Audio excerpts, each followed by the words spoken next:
Welcome back. We know many of you have had a lot of questions about this storm and its impact on our areas up and down the coast. Right now we have the Deputy Director of the National Weather Service, Ed Rappaport, joining us. Ed, thank you so much for joining us this afternoon.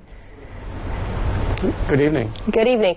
So we're looking now about 150 miles away from us at this point, already starting to feel the impacts. How would you compare this storm, though, with others such as Hugo, maybe?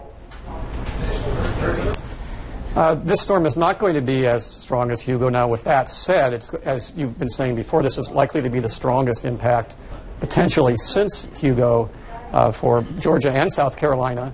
And, of course, the conditions are deteriorating, and they'll be probably their worst during the daytime hours. Tomorrow we're talking about Category 1, potentially Category 2 conditions. The impacts across South Carolina are going to be extensive, Ed? Yes, especially at the coast, of course, where we're going to have the rain and the combination of the rain and the storm surge. For those who are not familiar with it, the storm surge is where the water is being pushed ashore by the strong winds that are going from the sea to the land. And in this case, we're anticipating a storm surge of as much as 6 to 9 feet. That's a rise of the water at the coast of 6 to 9 feet. It will be rushing inland, the waves on top of that. In addition, as you've undoubtedly seen, there's also a risk for excessive rainfall.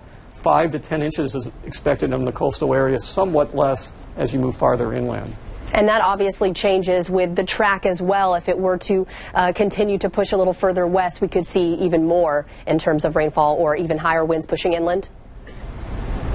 That's right, and in fact, the peak rainfall is on the order of 10 to 15 inches, and so if the center comes up to the coast, and we do think there'll be a potential for landfall in South Carolina, then you would have that 10 to 15 inches of rain, and as we said, 6 to 9 feet of storm surge.